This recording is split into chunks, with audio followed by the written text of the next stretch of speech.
오늘은 우리가 아는 것처럼 이제 감사주일로 또 하나님께 찬양과 또 기도와 또 말씀의 예배를 드리고 있습니다. 지난 1년을 뒤돌아보면 우리나라, 또 우리 사회, 또 우리의 가정과 일터와 우리의 삶은 참 많은 일들이 있었습니다. 어떤 것들이 여러분 먼저 떠오르시나요? 힘들고 어려웠던 부분도 있을 수 있고 또 기쁨과 행복의 순간순간이 있지 않습니까? 그러나 중요한 것은 하나님께서 우리들의 발걸음을 선하게 인도하여 주셔서 오늘 이렇게 감사의 예배의 자리로 인도해 주셨습니다. 우리가 어떤 하나님을 믿습니까? 우리 인생을 가장 선하게 인도해 주시는 그 하나님이 우리의 아버지라 우리는 고백하며 나아갑니다. 감사의 예배를 통해 다시 한번 그 하나님께로 나아가기로 또 다짐하는 우리 모두가 되기를 주님의 이름으로 축복합니다. 우리 그런 의미에서 옆에 있는 분들과 한번 인사 나눌 때 감사합니다, 축복합니다, 한번 인사 나눠보겠습니다. 네, 감사합니다. 네, 축복합니다. 오늘 우리가 읽은 말씀의 시작은 홍해 사건 이후라고 기록되어 있습니다. 출애굽한 이스라엘 백성들이 경험한 가장 큰 기적은 홍해가 갈라지고 그 사이를 통과했던 홍해 사건이라고 이제 말할 수 있습니다. 나중에 여러분 그 관련된 지도를 보시면 홍해를 건넌 이후에 사실은 동쪽으로 쭉 가면 가나안에 들어갈 수 있습니다. 한 대략 열흘이면 갈 수 있는 그 길로 하나님께서 인도하지 않으셨어요. 그리고 오히려 남부 쪽으로, 특별히 광야 쪽으로 이스라엘 백성들을 인도하셨습니다. 왜 하나님께서는 이스라엘 백성들을 광야의 길을 걷게 하셨는가? 특별히 우리 오늘 시작되는 22절 말씀부터 한번 살펴보면 좋겠습니다. 제가 한번 읽어보겠습니다. 모세가 홍해에서 이스라엘을 인도하매 그들이 나와서 수르 광야로 들어가서 거기서 사흘 길을 걸었으나 물을 얻지 못하고. 우리는 이 22절의 말씀을 통해 인생의 중요한 의미 하나를 발견하게 됩니다. 광야는 과정이지 목표가 아니다, 이렇게 말할 수 있다는 것입니다. 우리의 인생을 광야에 우리는 비유하며 이야기하지 않습니까? 그렇기 때문에 우리의 인생도 어떤 성공의 목표, 이 성취의 목표를 향해 나아가는 인생이 아니라 광야와 같이 잠시 거쳐가는 것이다. 그렇기 때문에 우리가 집중해야 될 건 하나님과 함께 그 광야의 여정길을 무사히 통과하는 것. 그래서 주님의 손을 잡고 그 광야의 인생길을 통과한다면 그것이 성공이다, 이렇게 표현할 수 있습니다. 20대와 30대는 인생을 어떻게 생각하느냐? 산에 올라가는 것, 때로는 산 정상에 서는 것이다, 이렇게 이해를 하는 것입니다. 그러나 40대와 그 중년의 삶을 살아가는 사람들은 인생은 산의 정상을 향해 올라가는 게 아니라 광야를 통과하는 거야, 이렇게 인생에 대한 정의가 바뀌게 되는 거죠. 우리가 잘 알고 있는 공자 선생님도 이 40의 나이를 뭐라고 그랬죠? 불혹이라고 했단 말이죠. 유혹에 흔들리지 않는다. 아니 왜 40을 불혹이라고 했을까 생각해 보면 분명한 의미를 찾게 됩니다. 그렇죠, 여러분? 이 40이 되면 가정을 이루고 가족이 생깁니다. 부양해야 되는 가족에 대한 책임감이 남편과 아내에게 있는 것이 아닙니까? 혼자 살 때는 하고 싶은 대로 살아갈 수 있지만 이 가정의 어떤 생계라든지 여러 가지를 책임져야 되는 입장이 되고 보니까 이 좌우에 흔들리면 안 된다는 거죠. 유혹에 흔들리지 않고 오롯이 앞을 바라보며 걸어갈 수밖에 없는 것입니다.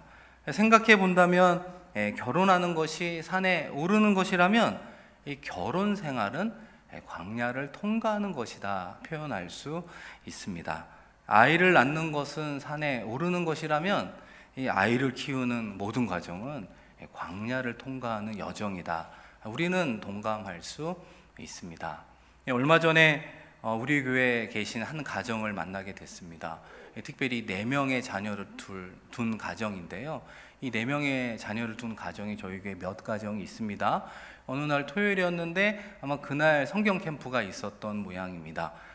큰애가 이제 참석을 해야 되니까 동생들까지 쪼르르 따라오게 된 것이죠. 그래서 찬양대실에 들어가니까 입구부터 이제 풍선들이 많이 있는 거거든요. 그러니까 동생들이 여기 있고 싶다고 풍선 만지고 막 이러게 된 거예요. 그러니까 엄마가 이제 그러면 안 되니까 형아를 맡기고 이제 3명의 동생들을 데리고 카페로 내려온 겁니다. 케이크도 사주고 마카롱도 사주고 이러면서 이제 간식 타임을 갖고 있는 거죠. 그때 이제 제가 그분을 만나게 된 거예요. 아니 그래서 아니 신랑은 어디 갔냐고 이렇게 물어보니까 마침 출장을 떠나갔고 없는 바람에 이렇게 오게 되었습니다. 이야기를 하시더라고요.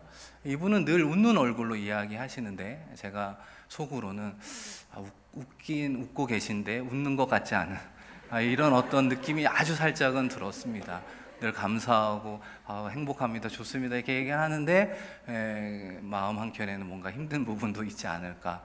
여러분 그렇지 않습니까? 뭐 4명을 키우지 않더라도 이 한두 명의 아이들을 키울 때, 특별히 어릴 때 언제가 가장 사랑스럽고 행복하고 심지어 천사같이 보이나요? 밤에 잠들었을 때, 아무 말도 하지 않고 아무 행동도 하지 않고 그냥 깊은 잠에 들 때가 가장 천사와 같다고 이야기를 한다는 것입니다.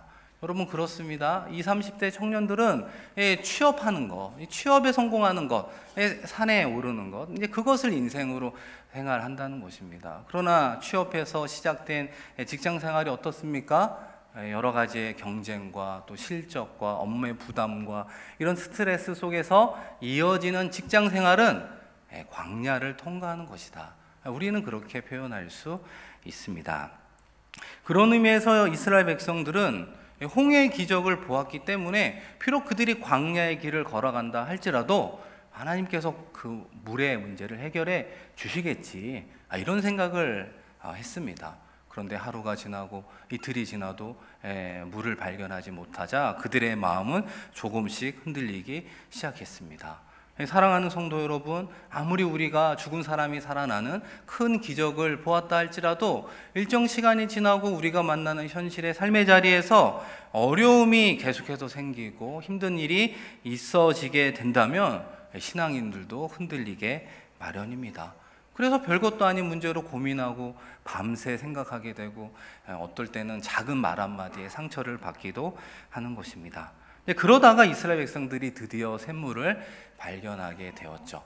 아마 그들은 하나님은 살아계셔, 역시 우리에게 맞는 타이밍에 물을 허락해 주시는구나, 이러면서 백성들이 먼저 뛰어가 물을 마시게 되었습니다. 그런데 그 물을 마시고 보니 쓴 물이었습니다. 마실 수 없는 물을 경험하게 되었던 거죠. 우리 이어지는 23절과 24절 말씀인데요, 같이 한번 읽어보겠습니다. 마라에 이르렀더니 그곳 물이 서서 마시지 못하겠으므로 그 이름을 마라라 하였더라. 백성이 모세에게 원망하여 이르되 우리가 무엇을 마실까 하며, 그 물을 마신 이스라엘 백성들은 오히려 배신감을 느꼈을 것입니다. 어떤 사람은 물을 마신 이후에 배탈이 나고 더 심한 사람은 병이 든 사람도 있었을 것입니다. 그때 그들은 이구동성으로 하나님은 도대체 뭐 하는 분이야? 왜 우리를 이 광야의 어려운 곳으로 인도하셨어? 이렇게 불평과 불만을 토로하기 시작했습니다. 여러분 그렇습니다. 이 광야와 같은 인생길을 걸어가면서 만나게 되는 크고 작은 어려움의 현실에 직면하게 될 때 나타나는 우리의 특징들이 있고 그 가운데에는 하나님의 교훈이 있음을 발견하게 됩니다. 크게 3가지로 한번 요약해 볼 수 있는데요, 기적 다음에는 고통이 올 수 있다는 사실입니다. 우리가 상식적으로는 기적이나 축복 다음에는 당연히 또 다른 하나님의 기적과 축복이 기다리고 있을 거야, 우리는 자연스럽게 기대한다라는 것입니다. 그러나 오늘 말씀은 무엇을 이야기하냐? 홍해를 건너는 놀라운 기적을 했지만 그들을 기다리고 있는 것은 물이 없는 시간이었고, 물을 만났지만 쓴물이어서 마실 수 없는 고통이 그들을 기다리고 있었습니다. 그럴 때마다 우리는 그 고통이 영원할 것 같아서 너무나 힘들고 마음이 괴롭지 않습니까? 그러나 여러분 기억하십시오. 하나님께서 허락하신 그 고통은 길지 않습니다. 잠깐 지나가는 소나기 같다라는 사실이죠. 우리가 이 부분을 어떻게 생각해 볼 수 있을까요? 하나님은 언제나 이 복과 고난이라는 그 양면을 통해서 우리를 축복하시는 분이라는 거죠. 우리에게 계속해서 복만 주시면 우리는 결과적으로 교만해지기 때문입니다. 그렇기 때문에 때로는 하나님께서 고난을 허락하시어 우리로 하여금 겸손의 삶을 살아가게 하는 것입니다. 어느 수준까지 겸손하기를 원하시느냐? 우리가 얻게 된 그 모든 것이 우리의 힘과 능력과 경험의 소산이 아니라 하나님의 전적인 은혜였습니다. 하나님의 감사의 축복이었습니다라고 고백하는 수준까지 하나님께서는 우리에게 고난을 허락하시는 것입니다. 사실 목마름과 기다림과 부족함과 육체의 아픔과 고통을 좋아할 사람이 어디 있습니까? 그러나 우리는 이것을 현실로 받아들여야 하는 것입니다. 이것이 신앙생활이고, 이 신앙생활을 통해 시간이 지나면 우리에게는 영적인 유익이 생기는 것입니다. 이 두 번째로 발견할 수 있는 광야의 어려움 속의 교훈은, 이 살아온 어려움과 고난을 당할 때 감사와 찬송보다는 불평과 불만을 먼저 토로한다라는 사실입니다. 사랑하는 성도 여러분, 여러분은 그러할 때 어떤 반응을 하십니까? 이스라엘 백성들처럼 불평하십니까? 아니면 그럼에도 불구하고 하나님께 감사하고 찬송하고 있습니까? 왜 우리는 이 두 가지의 특징을 갖게 되는가? 제가 생각해 본다면 우리가 속한 삶의 자리에서 우리는 무엇을 바라보는가? 여러분, 그것이 중요하다는 거죠. 내가 속한 현실의 고통과 아픔을 바라보고 느끼기만 하는 사람이라면 당연히 그의 마음에서는 불평과 불만이 나올 수밖에 없는 것입니다. 그러나 그 현실을 넘어 하나님께서 예비하신 축복을 바라보는 사람이라면 그런 어려운 가운데서도 발견할 수 있는 감사와 찬양으로 하나님께 영광을 올려 드릴 수 있다라는 사실입니다. 기다림이라고 하는 것은 만남을 위한 것입니다. 부족함이라는 것은 채워짐을 위한 것입니다. 이 밤이 깊다는 것은 동이 트는 새벽이 가까이 왔다라는 것이죠. 신앙적으로 표현해 본다면 고난이 깊다는 말은 하나님의 축복이 가까이 왔다라는 것입니다. 우리의 삶의 자리에 지금 당장 아픔과 고통과 어려움이 있을지라도 다시 한번 믿음의 눈을 들어 하나님께서 여러분 한 사람, 여러분의 가정과 일터 가운데 예배하신 하나님의 축복을 바라보며 감사하며 찬양하며 나아가는 우리 모두가 되기를 주님의 이름으로 축복합니다. 여러분, 이런 과정을 통해서 또 하나 드러나게 되는 모습 중에 하나는 이 참된 지도자는 어떤 사람인가 라고 하는 것이 자연스럽게 부각되고 있습니다. 어떤 사람이 참된 신앙의 지도자, 영적 리더라고 말을 할 수 있을까요? 이 참된 지도자는 이 사람들의 불평과 불만, 때로는 비판을 들을 수 있습니다. 생각해 보면 이런 것들을 듣지 못한 사람은 지도자가 아니라고 말할 수도 있습니다. 지도자, 리더로 일하면서 이런저런 말을 듣는 것은 감수해야 되는 것이 아니겠습니까? 그러나 불평하고 원망하고 판단하는 사람은 지도자가 될 수 없습니다. 여러분, 이것을 꼭 기억하셔야 됩니다. 불평, 불만, 판단하는 사람은 지도자가 되어서는 안 되는 것입니다. 왜냐하면 신앙의 공동체 안에 리더가 된다는 것은 작은 모임이나 그룹이나 소그룹이나 교회 공동체를 이끌어가면서 책임을 지는 사람인데, 영적인 리더가 경험하는 과정에서 생기는 문제로 인해 가장 먼저 불평하고 원망하고 이야기한다면 그런 원망의 전이는 강하게 전염되기 때문에 그렇죠. 그 속에 속한 모든 사람들이 그것에 휩쓰이면서 불평하는 사람이 되기 때문입니다. 한 걸음 더 나아가 불평과 원망이 아니라 오히려 감사 찬송을 하는 사람이 영적 리더라고 말할 수 있습니다.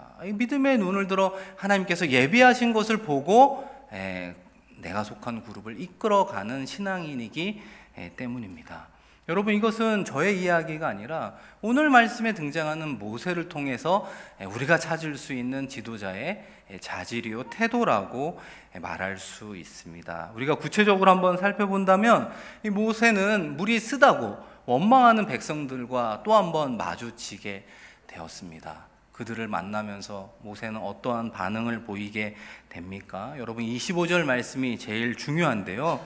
우리 25절 말씀을 한번 같이 읽어보겠습니다.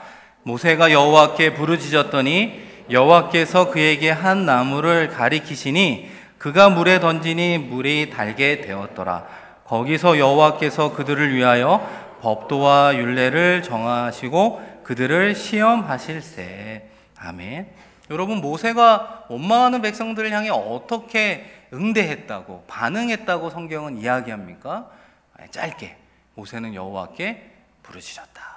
그리고 백성들의 원망에 대응하는 모습은 찾아볼 수 없는 것입니다. 오직 하나님 앞에 엎드려 기도함으로 하나님의 도움을 구했다라고 성경은 증언하고 있습니다.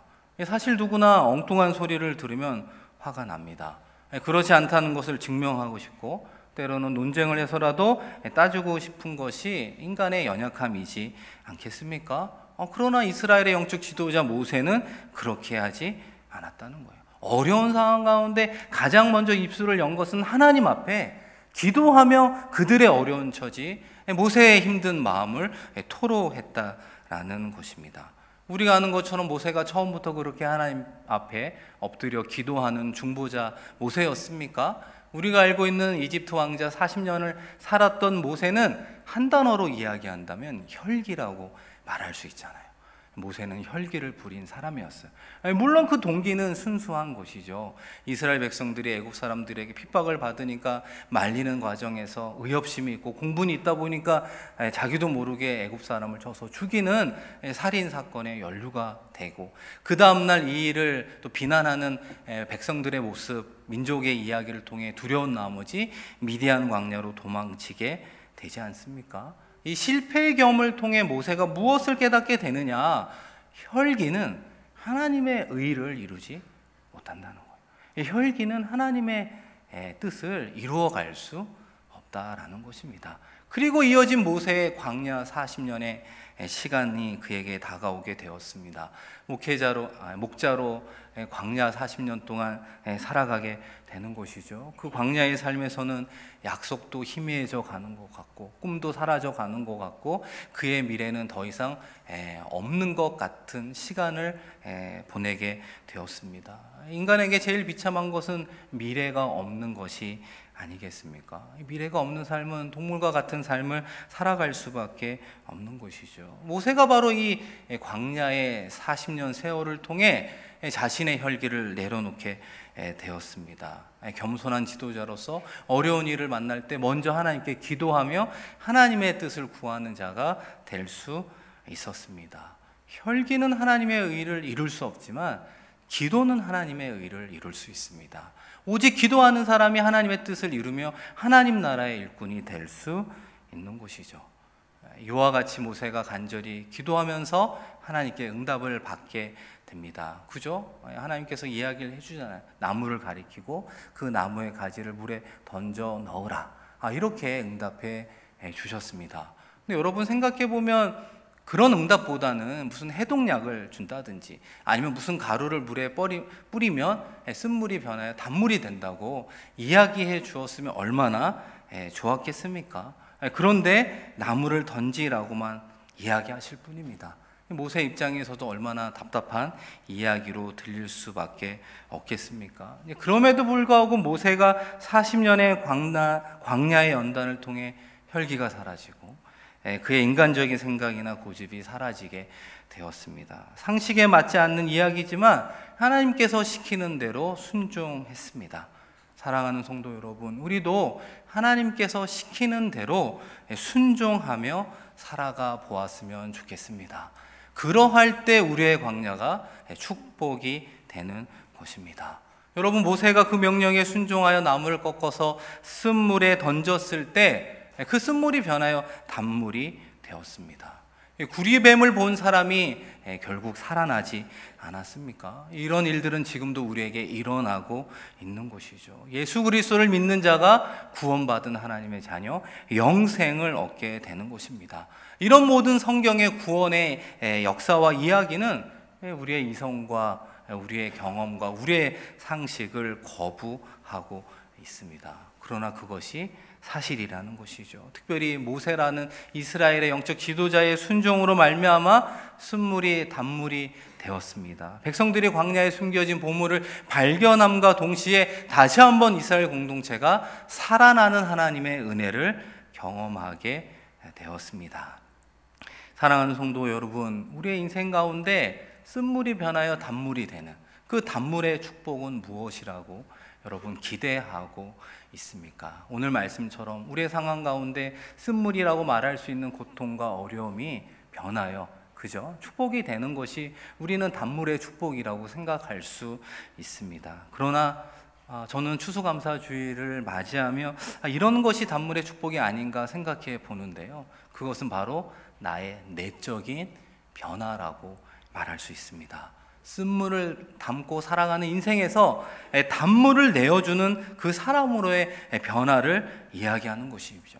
그런 삶을 살아가기 위해서는 우리가 광야와 같은 그 길 가운데 예수 그리스도를 발견해야 되는 것입니다. 우리의 구원자 되신 예수 그리스도를 발견함과 동시에 그분께서 우리에게 구원을 주시기 위해 지셨던 그 십자가를 우리는 묵상하고 붙들며 살아야 하는 것입니다. 그 십자가가 우리 안에 들어올 때 비로소 우리 안에 쓴뿌리로 인해서 내뱉을 수밖에 없던 그 쓴물과 쓴 말들이 단물이 되고 다른 사람을 축복하는 사람으로 변하게 되는 것입니다.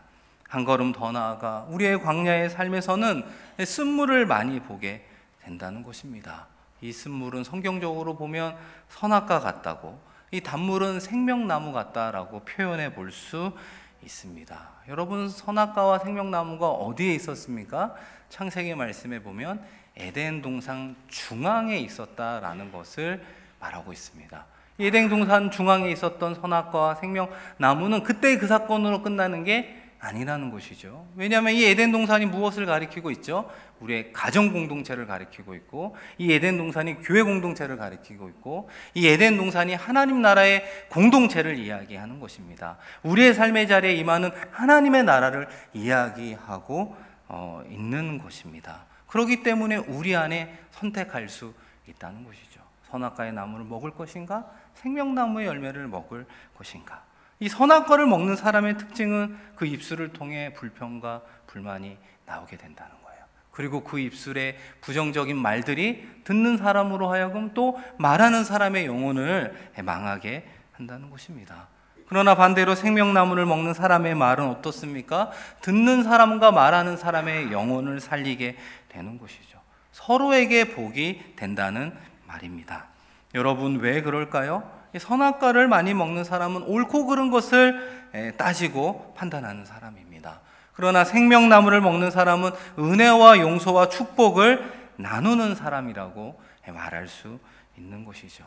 그런 의미에서 여러분은 매일매일 영적으로 무슨 양식을 먹고 있습니까? 선악과를 먹지 말고 생명나무를 먹어야 합니다.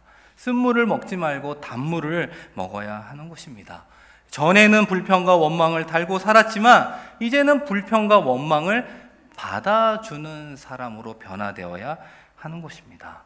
여러분, 왜 그럴까요? 우리가 걸어가는 광야의 인생의 여정이 힘들고 어려울지라도 그 여정 가운데 조금만 참고 인내하며 걸어간다면 하나님께서 예비하신 오아시스 엘림이 우리를 기다리고 있기 때문입니다. 엘림이라는 하나님의 축복이 우리를 기다리고 있다라는 이야기죠. 우리 27절 말씀인데요. 우리 마지막으로 한번 같이 읽어보겠습니다. 그들이 엘림에 이르니 거기에 물샘 12과 종려나무 70그루가 있는지라. 거기서 그들이 그물 곁에 장막을 지니라. 아멘. 이 엘림이라고 하는 곳은 매우 큰 오아시스를 이야기하는 것이죠. 이들이 불평했던 마라와 이 엘림은 10km밖에 떨어지지 않았어요. 반나절이면 가는 곳이었습니다. 반나절만 참으면 오아시스가 기다리고 있었음에도 불구하고 그것을 바라보지 못했기 때문에 이스라엘 백성도 그렇고 우리도 자꾸만 넘어져서 불평하고 있는 것이 아닐까요? 믿음의 눈을 들어 그 엘림이 다가오고 있음을 본 사람들이라면 오히려 참고 감사하며 하나님께 영광을 올려드렸을 것입니다. 사랑하는 성도 여러분, 혹시 여러분의 가정이 그 마라를 통과하고 있어서 너무나 힘들고 괴롭고 마음이 어렵습니까? 조금만 더 참고 인내하며 여러분의 입술을 통해 불평과 원망을 드러내지 않았으면 좋겠습니다. 그러할 때 하나님의 축복의 장소 엘림이 여러분의 가정을 기다리고 있는 줄로 믿습니다. 그 엘림의 놀라운 하나님의 축복이 우리 한 사람 한 사람과 우리 싱가포르 한인교회를 향해 다가오고 있는 줄로 믿습니다. 그런 의미에서 눈에 보이는 수확물이 많다면 우리는 그것을 통해서 감사할 수 있습니다. 그러나 비록 수확물이 적어 보인다 할지라도 하나님께서 그것을 채워주실 것을 바라보며 우리는 감사할 수 있습니다. 한 걸음 더 나아가 진정한 감사의 시작, 진정한 감사의 내용은 무엇으로 우리가 채워야 하겠습니까? 우리 자신의 변화라고 말할 수 있습니다. 쓴물을 내어주는 우리가 아니라 단물을 내는 성도로, 불평을 늘어놓는 사람이 아니라 불평을 받아주는 성도로의 변화, 판단하는 사람이 아니라 은혜와 용서와 축복을 빌어주는 성도로의 변화라고 말할 수 있는 것이죠. 그런 성도들이 우리의 가정과 모임과 일터와 우리 싱가포르 한인교회 교회 공동체 가운데 많아질 때 더 큰 감사와 찬양이 울려 퍼지게 될 줄로 믿습니다. 다시 한번 그런 하나님을 바라보며 광야의 인생의 길을 걸어가는 우리의 삶의 자리에 불평과 원망은 내려놓고 오히려 감사와 찬양으로 하나님을 영광 올려드리며 나아가는 우리 모두가 되기를 주님의 이름으로 간절히 축원드립니다. 함께 기도하겠습니다. 하나님 아버지, 쓴물을 내뱉는 우리의 인생이 변화하여 단물을 내는 그 놀라운 삶을 살아갈 수 있는 하나님의 축복을 부어 주시옵소서. 우리의 힘과 능력, 의지로 살아갈 수 없음을 고백합니다. 예수 그리스도의 십자가의 보혈로 우리의 연약함을 덮어 주시옵소서. 하나님 기도합니다. 우리 모두에게 성령의 충만함을 허락하여 주시옵소서. 성령의 충만함으로 승리하며 감사와 기쁨의 삶을 살아낼 수 있는 우리 모두 되게 하여 주시옵소서. 감사드리며 귀하신 예수 그리스도의 이름으로 축복하며 기도드립니다. 아멘.